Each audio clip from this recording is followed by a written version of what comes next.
All right, hello everyone. You're listening to Castbitten, a Dungeon Synth podcast, and I'm the host Trev. I am just so excited today. I've got the absolute pleasure of speaking with Colin. Colin is most widely known for the numerous releases under Elminster, but they've also got many other notable projects such as Owl Knight, 808, Baltic Wield, and I believe it's pronounced Anadune. Yeah, I think so, at least. Okay, I'll take it. Yeah, it's a fake language. Kind of have their own unique identity, and they're great. And then also, you just heard a new unreleased song. It's titled "Floating Palaces of Moonlight Mist," and that was really great. I know I was Thank so you. into it. I really enjoyed listening to it. Thank you. Yeah. Thanks so much for coming on, Colin. I'm psyched Yeah, to thanks have for you. having me. For sure. The new song, like I said, it's really good. I was just listening to it and enjoying it. I'm sure the fans are gonna like it. With that one, I don't know how much you want to give out here, but is that like part of a definitive release coming out, or just something that you had working out? It is, so without going into too much detail, just because things are subject to change and Mm-hmm. plans survives first contact, I am doing a split that's coming up with a project by the name of Piva. And Oh, we had okay. decided kind of going into it that we want to do our take on like dreamy DS. I know that there's been a lot of talk over, particularly I think like the last year or so, where the line really is between dungeon synth and comfy synth, and I kind of wanted to have something that sits like right on the edge. Yeah, yeah. Yeah, and a Oh. lot of their tracks have been really amazing too. They sent me, I think, the fourth or the fifth track that they're going with, like one of their sketches today, and I've just been very blown away. I definitely think that they are going to have the stronger half of the split, and I'm so excited to hear it. That's very humble to say. That's great though. I love the music, so I'm happy to hear that. Yeah, Yeah.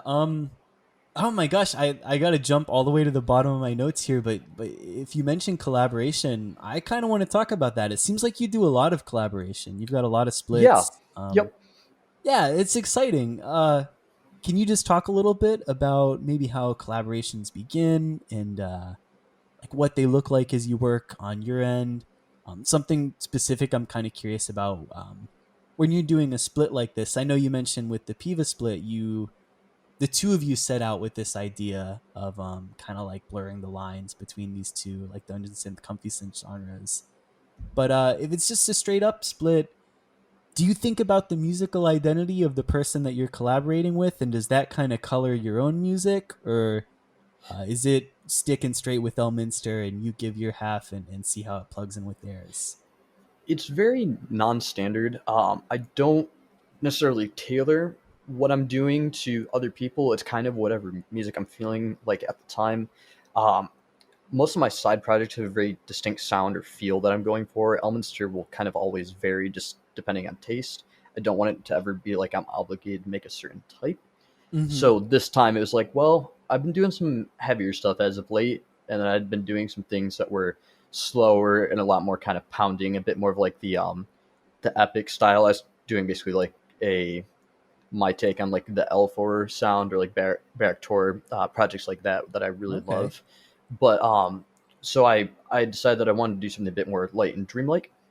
And I figured that this was probably one of the best chances to. I'd been really inspired by Piva's, I believe their most recent full length, I may be wrong, called Sorrow Tower. And I Oh felt like it yeah, Star was, Tower is great. yeah, I am really hoping that that gets a full tape release because I want to pick that up eventually.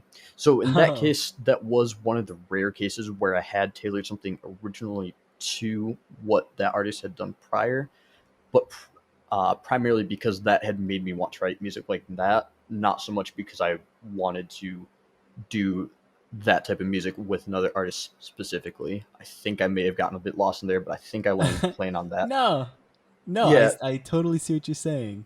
yeah, and then as far as how they come about, there's basically three ways I go about it. If you get a DM from me ever, I am a fan of your work.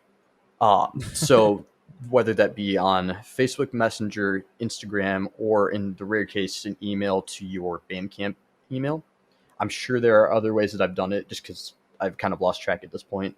But it's partially an excuse to start a friendship with an artist that I think is really cool. It's also a selfish desire to want them to make more music just because I like their music so much. And also just because I think it'd be really just rad to work with someone that I like so much. So yeah, things like that. Um, and That's the then most selfless, selfish thing that I've ever heard. It's yeah, very funny that you put it that way. like it's I there isn't a whole lot of rhyme or reason to what I do. It's just like I want this to exist. DM Well, things that's like great. that. On that, I've recently joined Instagram for my Castbitten stuff, and I'm pretty Yeah, shocked by how much of the scene exists on Instagram, and I imagine other social media. yeah, It's really connected there. I wasn't totally expecting that. yeah. That has been super interesting. I don't have a giant fondness for social media just because it consumes a lot of my time and at times can get pretty petty. But that being said, obviously I can't just throw my music out into a void and expect people to listen to it. So it's kind of the nature of the beast. It also For allows me to sure. find a lot of cool artists. The amount of artists I found just from having it show up on like um, accounts you may like, things like that, have been definitely a large amount. So I can't say it's entirely bad, but Right, right. yeah, it's kind of a mixed bag, and just as long as you kind of know what you're going into, You won't be disappointed in it. It's just kind of the nature of that. So, kind of stepping back, I noticed that. So this new track that you sent me, Mhm. kind of fitting the like dreamy, scapey kind of vibe. It's very clean. I imagine. I think that you recorded it digitally. I Um, did, yeah. okay, yeah, but then other projects you have are like absolutely sounds like straight to tape, and it has all of the Yep, gritty nuances. I love hearing artists that use both mediums. It makes it feel like it's one more thing to be intentional as a tool. You know, you can select: do I want the clean digital sound? Do I want the rough cassette recording? for sure. What's going through your head there when you're deciding? Do you decide maybe like after you write a melody, or you coming in, you set up the digital workstation, you set up the tapes, and say, hey, this I want to make something that feels like this, and then see what comes out. It it's not so much after I've come up with a piece that I choose. It's usually at the inception of a project. Okay, With the exception being the split I did with Moss Bridge Mage. Excuse me. that one's very good, by the way. Thank you. I really enjoyed that. Yeah, that That's was. the chance meeting of mages, right? Yep, yeah, and that one was just an excuse for me to try and learn how to record on my boombox direct to tape. So there Ah, are two main projects that will pretty much always be straight to tape in some format, at least of my current repertoire, and that will mm-hmm. be the Owl Knight and um, Baltic Wield, my most recent release. And that's just because for each of those, I kind of like the way that kind of naive sound from the Owl Knight comes across on a straight to tape. Yeah. It just works with those like toy Yamaha keyboards that I've got lying around in my house. I could probably reach one right now, but I like how that sounds. With that one, I'm really going for kind of like a naive, childlike sense of adventure, and I feel like not a lot of processing. Don't overthink it. Just get the concept out. Really, really works for that, and that's particularly why I use the preset rhythms on whatever toy keyboard I'm using. And then for Baltic Wheel, it's very different. I was inspired by a project called Gonfanon, which I'm unfortunately found out the hard way from buying a tape that they are actually a Nazi. So I don't really listen to them much Oh anymore. no, Yeah. it's a big mistake. Oh man. Yeah, I that tape no longer exists, shall we say? I had found through them it's called Black Ambient, which I believe from talking to friends is like a step to the right or to the left of Dungeon Synth. It's a bit more Okay. ambient at the time, and that's what had kind of inspired that. So I figured, okay, I would really like to record something on a 4 track. I think this will be my attempt at that. So I started off by listening to albums such as those releases, and then doing my own take. It eventually became little less mellow and a little less slow. Um, but that is definitely where the inception of that was from. The rest tend to go digital because it's a lot faster to write that way. I can Mm-hmm. punch in a lot easier. I'm not restricted to 4 tracks. My Tascam, which is my 4 track, doesn't allow you to bounce multiple tracks down to 1 track. So the amount of tracks I have are quite literally 4 tracks. And then when it comes to planning out songs, obviously there's transitions. So in actuality, you have 3 tracks since I don't write all my songs before recording. Because if I bleed over, then it starts erasing previous takes and things like that. Oh So boy. in actuality, I'm limited to about 3 tracks, which means I got to be real creative and figure out what a song specifically needs in order to feel like the same piece. So that's why a lot of times I will choose digital if I want something that's in any way kind of grand or hard hitting.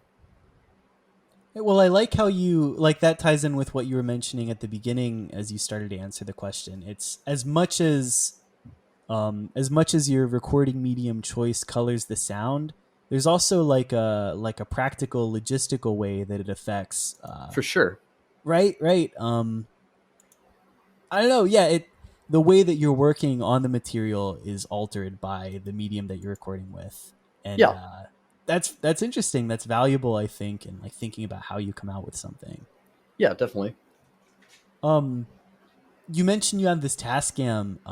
Just in case any fans are interested, what can you say like the model number and maybe any other Yeah. tools you use when you're recording with like analog equipment like that? Yep. So I use a Tascam Porta 02. I managed to find one for less than $100 on Oh, eBay, and I lucked out that that was right after I started going or kicking up my release schedule a lot. So the sales from Bandcamp actually paid for a significant chunk of that. So I really want to thank my community for making that possible. That's the reason that the Baltic Wheel project pretty much exists, is because of support ah, through them. that's so Um, nice. yeah, so it's Porta 02.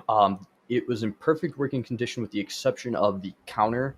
That just tells you how far into the tape you are is broken, but that beyond that, it works completely fine. I've actually developed my own way for telling where I am in the tape. Um, there's usually marks on the tape as to where. I'm trying to think how to describe this. I'm gonna grab one real quick. Go for it. Yeah. Yeah, one moment, please. Uh, while Colin's grabbing some stuff, I just want to say I heard from Colin. They just recently passed, I think, 10,000 listens on Bandcamp, Yeah, I which is a did huge milestone. That's awesome. That's so cool. And to hear that it's paying for stuff that you use to make music, that's for really sure. cool. Yeah, so I put as much as possible as pay what you want, because I really don't want myself behind a paywall. But Mm-hmm. obviously, since there is a pay feature, people have been kind enough to send money. Um, so that's been invaluable for picking up new VSTs, allowing me to buy tapes, upgrading equipment, things like that. That really is the reason why that particular project exists, is because I was able to afford that. I found the tape, and on these particular tapes that I found at a local record shop, because they have an entire wall of just blank tapes, so I've been just snagging those on paydays each Oh time. yeah. On the spindle part, one of the little pegs is marked red, whereas the rest is white. So what I do is after I hear a take finish, I count the amount of times it spins around the axle, and then I mark where it is in and what number of revolution it's at when the beginning of the new take starts. So that way, I have a way of telling when I should start playing in, Oh my and gosh. it's a really kind of like low tech way of solving that Yeah. problem. But it's better than having to pay an extra $100 to get one that's in like mint condition. So Yeah, I know that that sounds like a silly little detail, but that really adds to the, I don't know, like the lore behind making the music. Hearing something like that yeah, is super interesting. it's weirdly charming, even though it's a bit frustrating when it's 3 a.m. My roommate's trying to sleep, and I just want to finish this track. Yeah. Um what keyboards are you using or any other instruments? What's going Yeah, on there? so I have four that are, or two that are in heavy rotation, and two more that I use primarily for the a handful of features on projects, and then for the Owl Night. So my two main rotation ones are a Korg M1 that I'd found used at a cool little used music store about an hour from my house, uh, that I had picked up over the summer. So I've been learning how to use a Korg, and it's my first like analog synthesizer. Yeah, that's a great one. I've seen some cool Yep. stuff from those. Yeah, I've been incredibly pleased with that. That I got that home and basically immediately wrote the album Mountain Specters with it, because it was just very inspiring to Oh, have those great. new sounds. Then the other one that I use, and is primarily for my Anaduni project, is the Yamaha Pscw 310. And I Okay. think it's one of the ones that technically qualifies as like a digital piano. It's one of those learner ones that you would probably find Oh, in great. like, yeah, in like a kid's house who like is taking piano lessons. But it Yeah. has a lot of preset sounds, and the strings are really nice. So that's why I use them for a lot more of like the cinematic things. Then I have a Yamaha Psr16. That's one of the toy keyboards. I really like that one a lot. It's got some light FM synthesis unit on the far right side, and I use it a lot for bell sounds. So I think those got used in both All Night and Mountain Specters. And actually, in that track, I believe I sent you, it had one of the presets on it that had been run through that FM effects unit. Okay. And then the last one is a PSS50, I believe it is, which is just like a straight up like 2 octave toy keyboard. When you turn it on, you can hear it's like just the circuits running in it.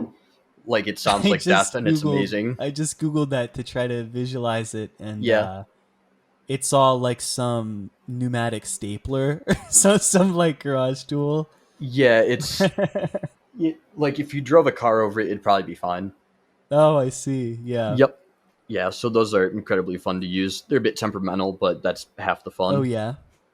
Oh, well, that's really cool. I can hear you have a like a really good grasp on I don't know, like the key sounds from Dungeon Synth, like Oh, the thank you. really chimey stuff that you hear, and then that really specific sound of like virtual or digital strings. Yeah, Yeah, I hear in the track that I showed the audience this new one. Those I don't know, like light bell like things up top. They just yep. like hit home, just sound exactly how it should sound for the Thank genre. you. Yeah, It's that nice. that was one of the things that made sense to me earlier on. I don't really have any formal training, bar like a year of piano lessons as a kid, but I don't feel like that really counts because I was 9. Hmm. So with bell melodies tending to be um, singular notes for the most part, and then usually used to accent as opposed to being super quick for the most part. I'm sure there are exceptions. Hmm. It was the easiest for me to figure out kind of how to play, especially using a piano roll. So I believe actually that those bell sounds on that particular track that I sent you were actually using the plugin GMS in FL Studio. It's just one of the stock plugins. Okay. Actually, I can probably tell you which preset it is. Sure, and maybe we can take the opportunity. Is that's what I was going to ask about next? Is virtual instruments. Yeah. Do Do you think you about that? Are there any staples, something that you really like, or something that you use on most of your releases? Yeah, I have a handful. I'm gonna open up that particular project file so that way I can give the most accurate Go for it. Yeah. answers. And as you do that, it sounds like you use FL Studio. Yeah, so I'd say late spring of this year, I made the switch over. I had gotten FL Studio to learn how to make beats, and Ooh, the I switch over really, from what? from Reaper primarily, I really like Oh, both. interesting. Yeah, I really like both, but I found that FL Studio is a lot more intuitive just to how I think. Ah, So that's why I ended up going with that one. yeah, absolutely. All right, I found that. And GMS preset is called Bell Fairy, and it would Bell be, Fairy. yep, and it would be under the the Wise Labs folder on GMS. Okay, excellent. Yep, and it's just one of the Bell setups. I think I used that and FM Bell and Pure Crystal. I think are the big three that I used from GMS, and that was Okay, actually at the well, recommendation of a friend at school. oh, really? Yep, Yeah. So for the listeners, there's the secret sauce if you want to try to get that sound.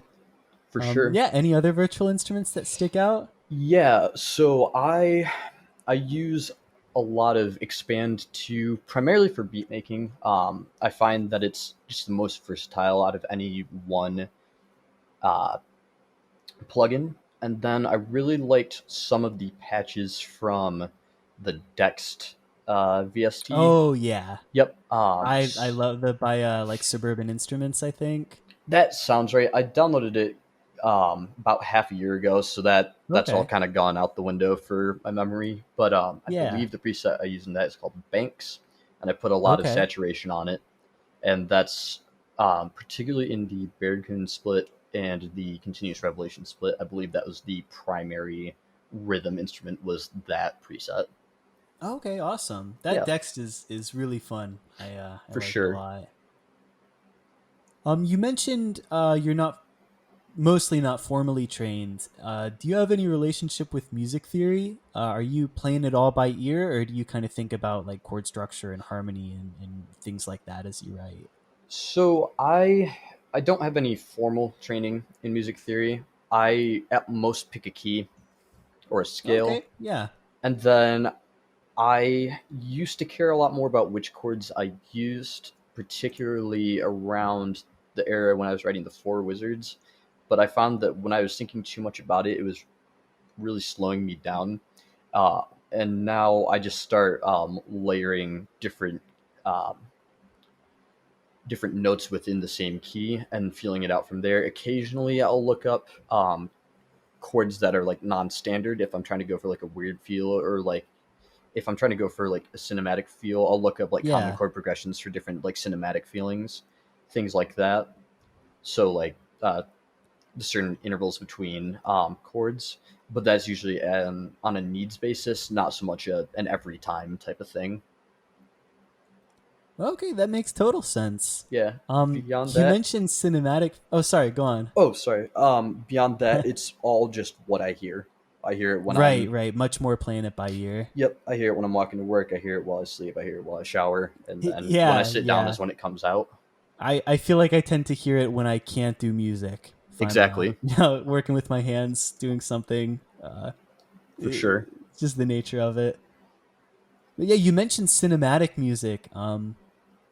I guess we totally covered like the nitty gritty tech stuff. So Yeah, I'll kind of dive into more like influences and release specific questions.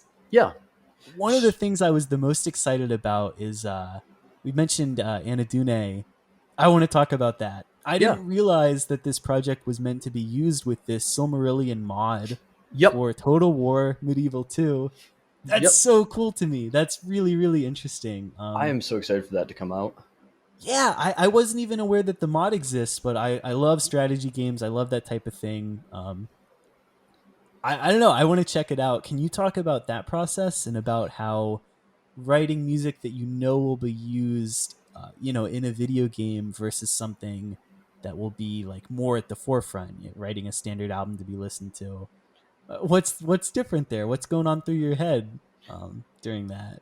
Certainly. So I'll talk real quick about kind of how I got in that, and then I'll go into the Yeah, process. please. That'd be super interesting as well. Yeah. So my roommate and I are both giant fans of an earlier Total War mod for Medieval 2 called Third Age Total War, which is set in the Third Age of the Legendarium, so the events of Okay. the Lord of the Rings and the Hobbit. When that had kind of gotten stale, we had been looking for a Silmarillion mod, and earlier last year, or excuse me, earlier this year, I keep thinking of the semester changeover is the year changeover, and I know that's wrong. But anyways, we had found out about the Silmarillion mod and how it was being developed by one of the people on the Divide and Conquer submod for Third Age.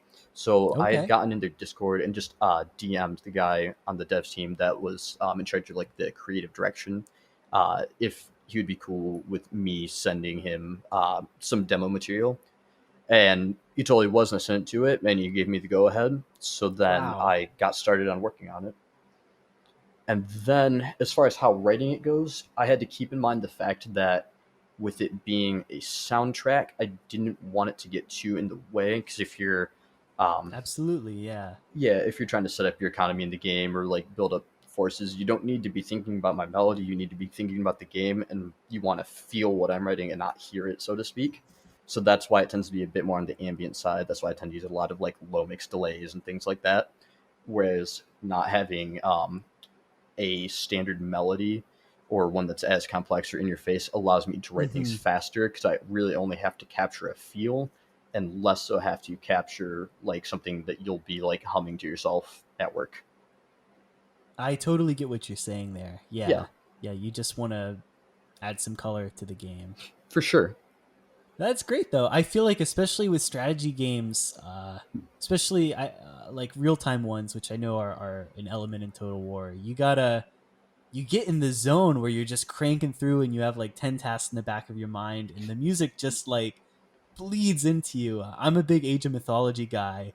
Oh, And cool. for that, like all of those songs, I just have so many memories of like churning out tasks and I don't know, really enjoying the music and the mood that it sets for it. So that's got to be really cool to write for.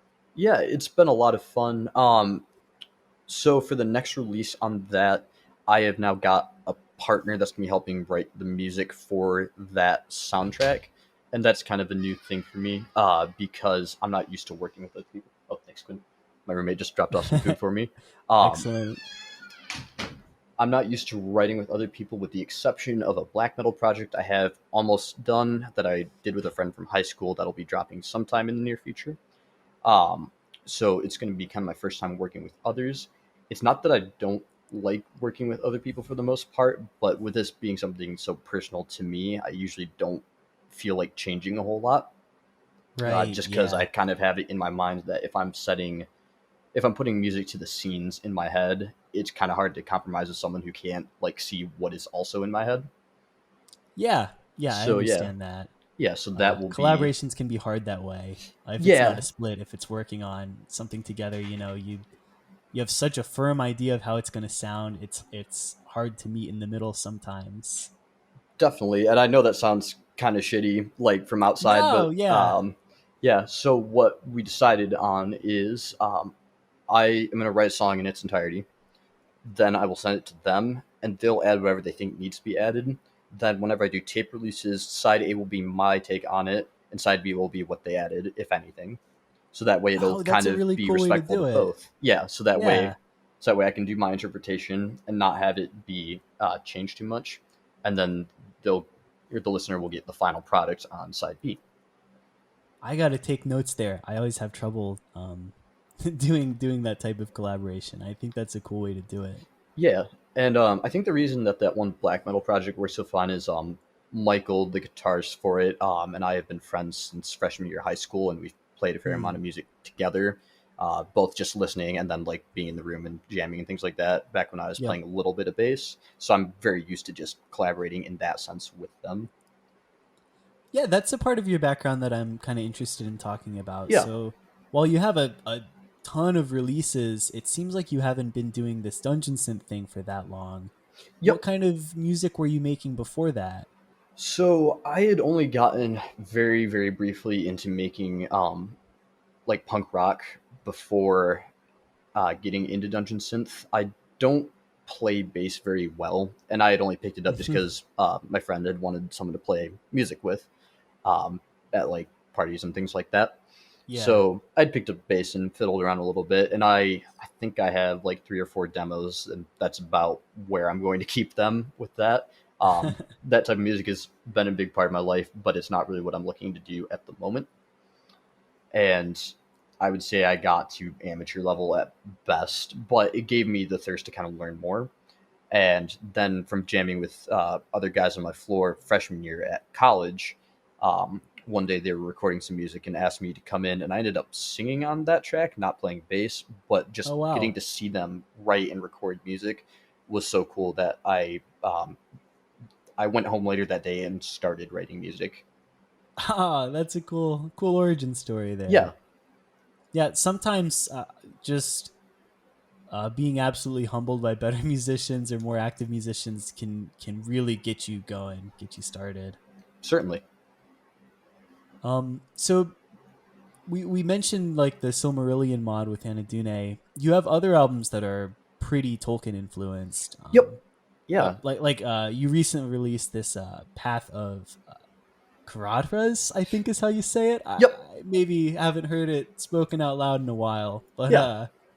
yeah, like that's very clearly stated. This is in reference to Tolkien's work. Yes. Um, yeah, I don't know. Then from the other angle, you have a bunch of Forgotten Realms influence. You have obviously your name, and then your making of a mage series is in reference to Ed Greenwood's novels. And Yep.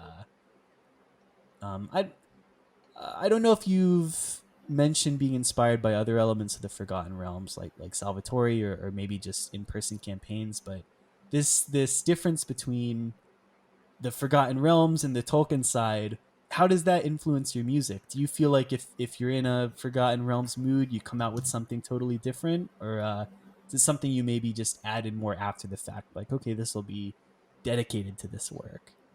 What are you thinking there? It kind of depends. With the saturation of Tolkien in Dungeon Synth and Black Metal, I know a lot of people don't care for that, but I really do like it. It tends to lean a bit on like the darker and more moody side, so that's Okay. why I tend to channel that, particularly for the Baltic Wield project. I know that I'm working on a split, including that project coming up, where I'm really, really trying to harness that feeling. If I'm just gonna sit down to write like some general fantasy stuff, the Forgotten Realms and kind of like just the zeitgeist of like D&D style fantasy, that kind of like high medieval like Ed Beard Jr. Yeah. painting style, that tends to be a bit less heavy, or at least a bit less dark.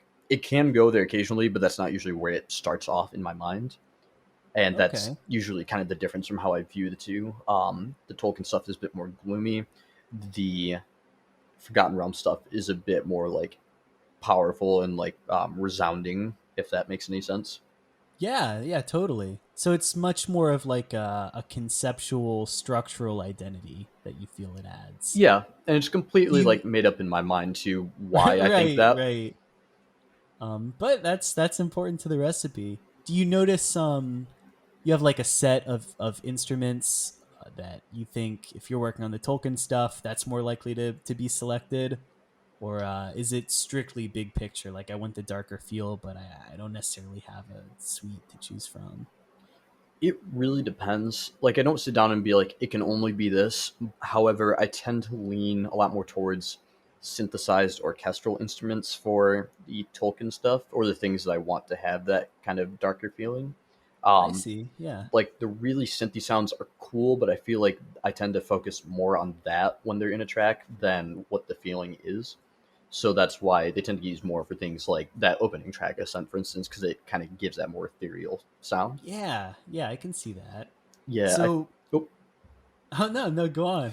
I think if I were to incorporate that more like synthy style into a Baltic Wielder and on a Dooney track, it would probably be in times such as Ainu Lindale, which is the formation of the universe in that story, where things are a I bit less see. concrete and a bit more kind of spacey and ethereal. Because I feel like it achieves that a bit better in my mind. Yeah, totally. So where do releases like Mountain Spectres or Medieval releases that are less directly tied to existing works and influences? How do those come into the picture? How do those relate? Those are a bit more of an attempt for me to capture the zeitgeist of what I feel when I think of fantasy. I find that oftentimes I'm not so much disappointed by whether or not a track fails to capture like a good sound, but more whether or not it evokes the feeling I have when I'm in a certain area or read a certain book. Mountain Spectres was definitely an attempt to capture what it feels like in my mind when I'm in the mountains, because it's my favorite like kind of area to be in. And I've been lucky Oh, enough that's to great. see, yeah, I've been lucky enough to see the Alps and the Carpathians and the Rockies and the what's the one on the East Coast? Anyways, The Smokies? not those, the Appalachians. Oh, right, right. Yeah. So it was me attempting to best describe what I feel like when I'm in those, because I feel like whenever I try to do it in writing or just in speech, it feels like a crass reflection of it. Whereas this, with it being a lot more emotive and slow, but kind of slow and thumpy, if that makes sense, Yeah. it kind of captures like how my soul feels, if it doesn't sound too cheesy, whenever I'm in those areas. I mean, I totally know what you mean. It's very there's nothing like it. It's very captivating and Certainly. just gets the wheels in your head turning. To be fair, after going through everything, I think that Mountain Spectres might be my favorite release from you. That one was it was cool. It was very impactful. That is my personal favorite too. Nice. I definitely write music for myself, and it feels cheesy to me to listen to my own music, but with me writing specifically to capture that particular feeling and feeling like I was genuinely happy with how I did it, which is a pretty rare feeling just as a creative person, that I do go back and listen to that one a fair amount, because it's one of the few times where it's like, okay, I got that right, and I should take some pride in Ah, that. that's great. Um, yeah, so I mentioned along with that medieval, that's actually the first release that I heard from you because it was getting a lot of attention online. Saw a handful of people were listing it among their favorite dungeon synth releases of the year of 2021. But then you've mentioned to me that you maybe wouldn't have expected that one to be so well received compared to your other releases. Yeah. Yeah, I don't know what you're comfortable with. Can you kind of elaborate on that? Yeah, Yeah, what are you thinking? I had been thinking about that a lot actually after you had mentioned it. I'm very surprised that that one gained the traction it had, because while I didn't think it was like a bad album by any means, but I felt like I grew a lot with my songwriting, the sound selection, and even just the thematic elements on albums immediately afterwards. such as like Anti-Paladin or Mountain Specters, where I felt like Hmm. those are the ones that I was at least most in love with as a creator. So it was funny then to see what to me feels a lot more naive capture a lot of people's attention. And there's nothing wrong with that, but it's just really funny hearing that like an album that I wrote on a deadline, like in a week, totally just during Christmas break, at 3 or 4 a.m. most of the times, is like what really got people because it's not so much as like a throwaway moment for me. It's like, okay, I have to finish this by the 30th because I told Bill Moon Worshipper that I would have some new material for him by then. So I'm gonna sit down and I'm not leaving my room till this track is done. And Wow, that's unique. yeah, I went back and listened to it after we had talked about it through our DM convos, and Yeah.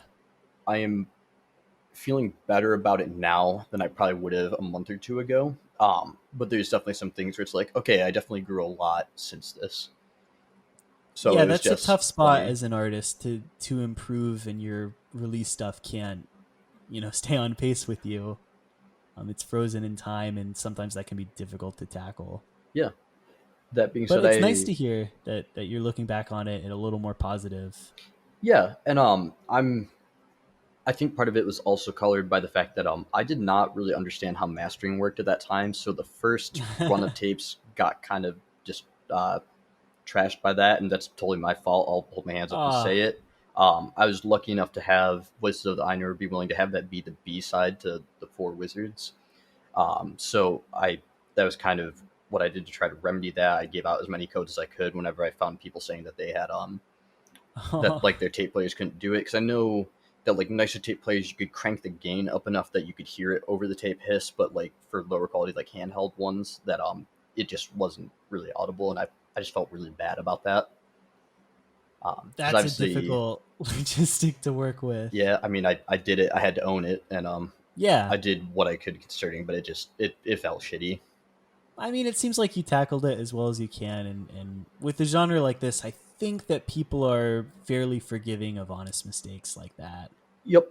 Yeah. Yep. Now, whenever I master things, I send them just to someone else and be like, "Hey, can you make sure like this is coming out well on tape?"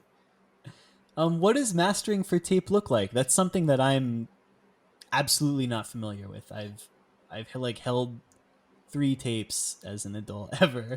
Let me quick open up Reaper because that's what I use to master it. I'd say in April I created a mastering chain, and that's what I just default throw onto tracks, and then I kind of just change some parameters as necessary. Yeah. Yeah, what's that chain look like? I'm pulling it up right now. Right. It has a compressor on it with just a really fast attack and a fast release. I think basically just making sure you don't clip super hard at any given time. Yeah. It's got an EQ with a slight dip in the low mids and a slight bump in the high mids, and a bit of a low cut at like I'd say 20 hertz, basically just to make sure that it's not too rumbly on tape. Right. There's a second compressor.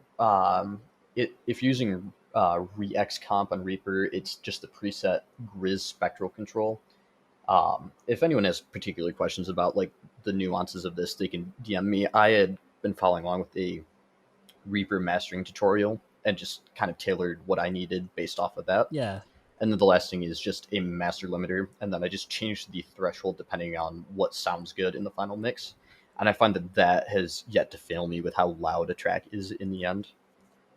Great. That's really similar to like my end game chain that I use for mastering. So that Yeah, feels good. primarily I just want to make sure it's loud enough for tape. I don't sink a lot of money into mastering plugins because I know if I really, really cared, I've got some friends who have them that would be happy to do it for like a copy of the tape. So if I ever find that it's a release that like really needs like some special attention in mastering because like it's like that quality of it, then I will message them. Yeah, that totally makes sense. And it's interesting mastering with tape in mind. That's something I'm not familiar with. Yeah, Like you mentioned, adjusting the EQ, trying to look out for rumbling, very like format specific yep, ideas like that. certainly. I try Yeah, not to hit up my friends too much just because I don't want to wear out my welcome with them when it comes to favors. yeah, You know how it yeah. goes. Understandable. What you mentioned, you have bought a few VSTs. I'm just curious because I haven't talked to too many people that have purchased ones. Usually, it's like pros that buy like the $600 Spitfire packages, or Yep. people who 100% of their things are like freely available VSTs. What have you bought that you felt like is worth it? It's primarily comes down to two, technically three. The first one is Expand 2. Buy it on sale. It's not really probably worth 75, but it definitely is worth 15. It's kind of good Okay. for all genres. I use it a lot more probably for beats, but I have used it for dungeon synth.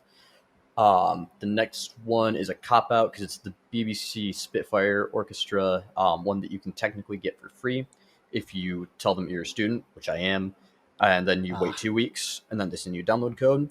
That was totally worth it. And then the third Yeah. one is one called Vacuum Synth, and I find it has a lot of really good bass sounds. And then if I'm using sequencers on things such as like how I used it on Anti Paladin or in some of the other tracks on this upcoming split with Piva, I find it's really good for those. Okay, yeah, it's nice to get the rundown there.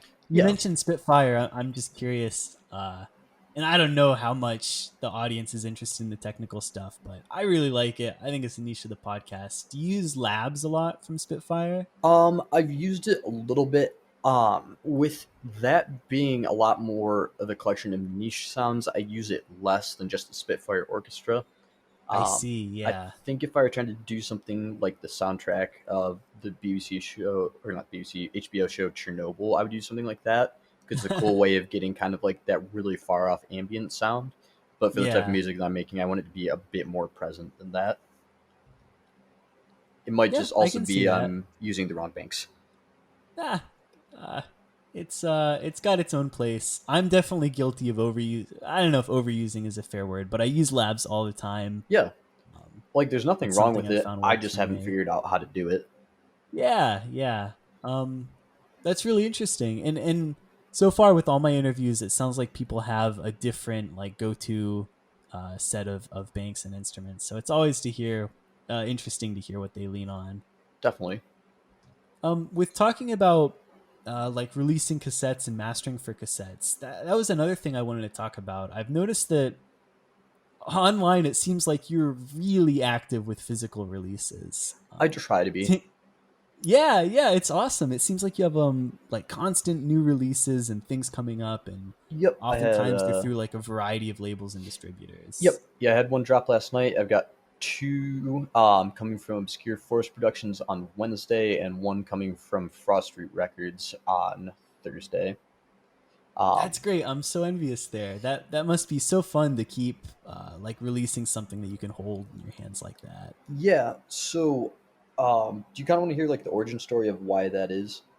Sure, absolutely. Okay. So, to anyone who is not yet familiar, I'm going to need you to go check out my friend Davey's projects. They're behind the projects Airthreat Throne, Sepharis, and several others.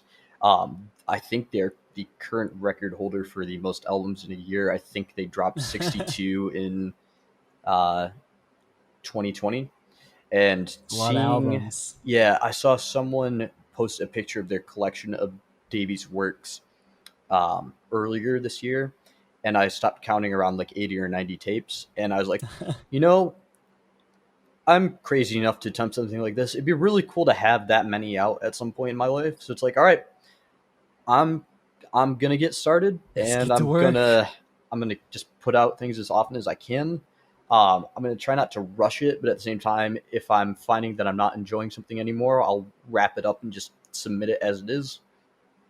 And Yeah. then as for why so many labels, I can't be putting out 30 to 50 cassettes through a single label. They'd probably jump off a building at that point. Um, Right.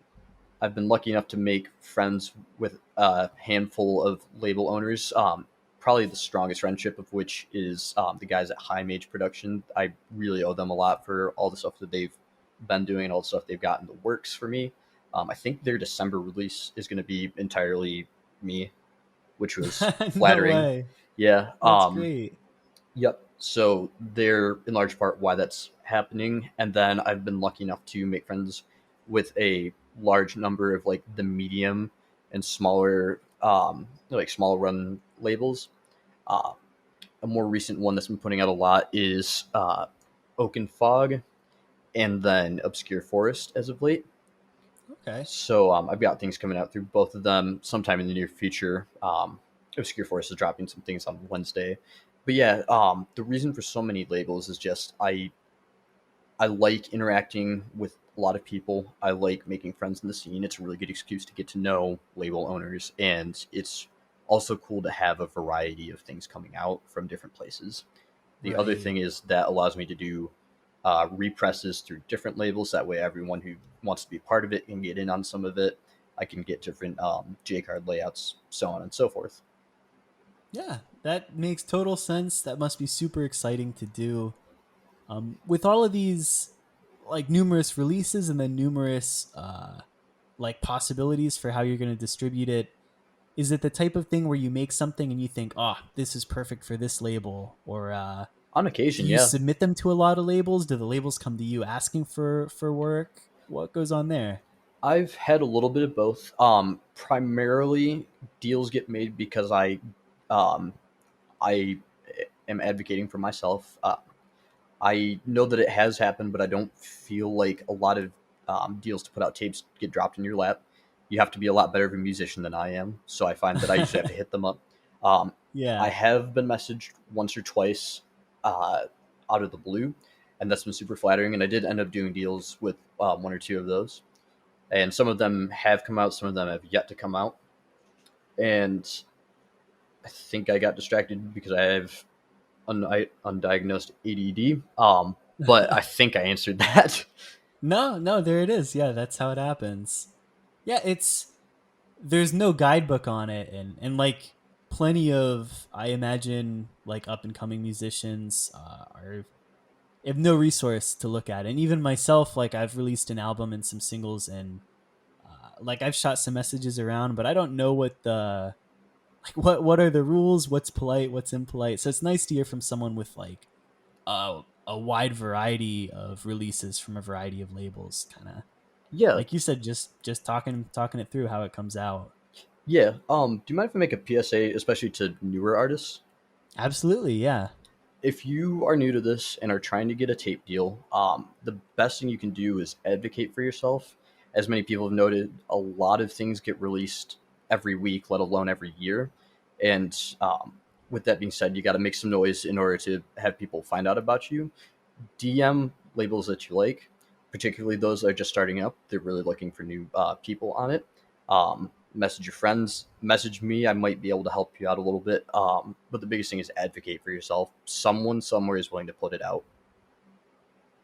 That's great. I think that's wonderful advice. Because it's easy to get kind of like scared out of doing it, just because it's hard to submit something you care about and have it be judged. Because I mean, there's been once or twice where someone said it's fine, it's just not really my thing, and like, yeah, it hurts, but you gotta keep going with Yeah. it. Yeah, I think that that's really important to hear, especially to newer musicians. I think Yep. virtually everything good that's happened to me with music, and recently with my Castbitten stuff, Yeah. has been from me, like you said, advocating for yourself. Me going to someone that's maybe what I would think of as too big for me and asking, "Hey, can I be on this? Can I do this? Do you Certainly. want to be on my podcast?" Anything like that. Yep. And sometimes you have to go for something that is probably a little out of your reach and be pleasantly surprised if it ends up working out. I've done that once or twice, and it on the occasion that it has worked out, it's been extremely rewarding. Yeah, I can totally see that. Yeah, that's great advice. So I've kind of chewed through all my notes here, and I think that that's a particularly positive note to end on. Do you have anything else you want to throw out before we head out? Yeah, I do actually. So Please. it happened first with the album Anti-Paladin, and then it's going to happen again with the release coming out through Where Gnome. It's a split with Maidenhair, and it's coming out in October. I've been starting doing albums where the proceeds go to charities. Usually, charities picked by the labels. Once or twice, it's been picked by me. Um, and I'm going to try and do those probably once a quarter if possible. I know it's hard asking labels to give up the money that would be recycled into the next run of tapes, but Right. they've been very kind in doing that so far. But if you see a release of mine, or even just a release of someone else that has a charity element, please consider donating. A lot of times our community has the ability to raise a lot of money, particularly on Bandcamp Fridays, that could go to really good causes. That's great. Yeah. And I think for artists looking at how to do that, if I remember right, your method is to basically make the album unavailable, make it like $1,000, Yeah. and then have them screenshot you, like, proof of the donation, and then you send them the Yep. files or whatever. Yeah. And that's for two reasons. One, I can make sure it's getting where it needs to go. And then there isn't like that thing of me waiting to find out like what a reasonable amount is to then donate it. So it kind of takes the pressure off my hands. And then also the person donating isn't having to wonder like, all right, is this actually going to where Right, I said full it's going to? transparency. Yeah. So I found it's a good way to have it be both open and have everyone feel like they know exactly what happened.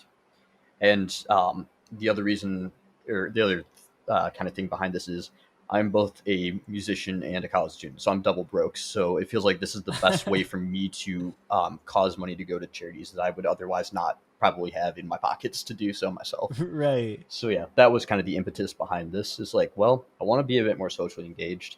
I can only vote once every 4 months or 4 years.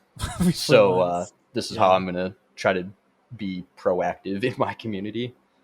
Well, that's awesome. That's so nice to hear. Yeah, I love hearing that. All right, so I guess we'll take off from here. Thank you so much, Colin. Yeah, thanks for having me on. It's been nothing but good talk. Ton of nitty gritty with the tech. A lot of your background, words of advice. Yeah, thank you so much for coming on and speaking. Yeah, thanks for having me. All right, and to the listeners, thanks for listening. Yeah, take care. Stay safe and love each other. Stay safe and love each other. That's the Elminster tag. All right, bye.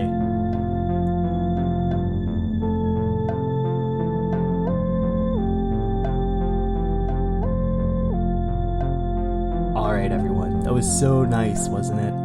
We just spoke to Colin of Elminster, and we covered just about everything I could think of, catching a glimpse at how he makes music and what it's like to be just an absolute dungeon synth powerhouse, working on releases with a ton of artists and labels and making their tunes nonstop.